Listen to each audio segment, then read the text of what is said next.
આપણો ખેડૂત પટેલ એટલે ખેડૂત કહેવાતો એ પહેલેથી મહેનતુ અને બુદ્ધિમાં હોશિયાર.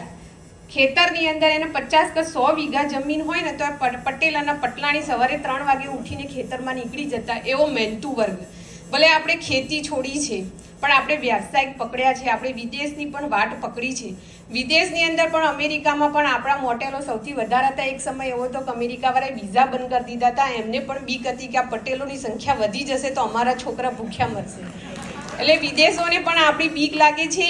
એવો જન્મજાત સંસ્કાર આપણે જન્મથી જ લઈને આવ્યા છીએ. એવા પટેલો ધારાસભ્ય તરીકે ગાંધીનગરની અંદર એટલા બધા એક્સપો થતા હોય હેલીપેડે, ત્યારે અમારે આમંત્રણ મળતું હોય ને અમારે જવાનું થતું હોય, પણ જ્યારે આપણા જ સમાજનો આવો પાટીદાર બિઝનેસ સમિટ થતું હોય ત્યારે ગર્વની લાગણી થાય કે ઘર આંગણે ગંગા.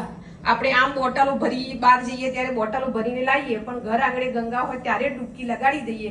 કારણ કે સ્ટાર્ટઅપ ઘણી વખત એવું થતું હોય કે સ્ટાર્ટઅપથી નવયુવાનોને ડર લાગતો હોય, બિઝનેસની અંદર કેવી રીતે કરવું આઈડિયા હોય, પણ ઘણી વખતે પાછા પડતા ત્યારે જ્યારે આપણા ઘર આંગણે આખા સમાજના સપોર્ટથી એક સમુદાયથી જ્યારે આવો એક્સપો થતો હોય તો ચોક્કસથી પરિવારના બાળકો હોય કે સમાજના હોય એને એક બળ આપવું જોઈએ, એને એક પ્લેટફોર્મ આપવું જોઈએ કે જેનાથી એના વિચારો આગળ વધે અને આપણા સમાજને યોગદાન થાય. કે જે અહીંયા લખેલું છે કે સમાજ નિર્માણથી રાષ્ટ્ર નિર્માણ. જ્યારે આપણો સમાજ પહેલાં એક પરિવાર મજબૂત થાય તો આગળ સમાજ મજબૂત થાય, ને સમાજ મજબૂત થાય તો રાષ્ટ્ર મજબૂત થાય. એટલે રાષ્ટ્રને મજબૂત કરવા માટે પહેલાં આપણે સમાજને મજબૂત કરવો પડે, ને એમાં આપણો પાટીદાર સમાજ સામે તો બધા જ સમાજની નજર હોય છે કે કેવી રીતે આપણે ગુજરાતમાં આવીને પ્રગતિ કરી છે. ને આજે દરેક જગ્યાએ આપણો પાટીદાર દરેક જગ્યાએ એની મજબૂતી બતાવી રહ્યો છે, એનું સંગઠન બતાવ્યું છે. આપણી સૌથી પ્લસ પોઈન્ટ એ છે કે આપણું સંગઠન ખૂબ મજબૂત છે.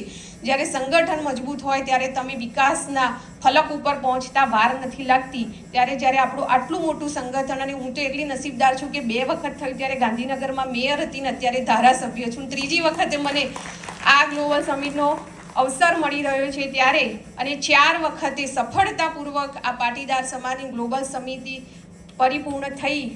તે સર્વ ટીમને અભિનંદન આપું છું કે 4 વખત પણ એકદમ સફળતાથી આ 4 વખતે પૂર્ણ થયું છે. અને 5મી વખતે એને સફળતા. આમ તો સરદારધામને કંઈ જરૂર નથી આવા પ્રોગ્રામ કરવાની, એમની પાસે તો બહુ ફંડ પડ્યા છે, પણ એ સમાજના ઉત્કર્ષ માટે આગળ આવ્યા છે. આખી ટીમ ખૂબ સારી મહેનત કરી રહી છે. તો એ ટીમનો આપણને લાભ મળે એવી રીતે આપણે આગળ વધવાનું છે. એ જ અભ્યર્થના સાથે જય હિન્દ, જય ભારત, જય સરદાર.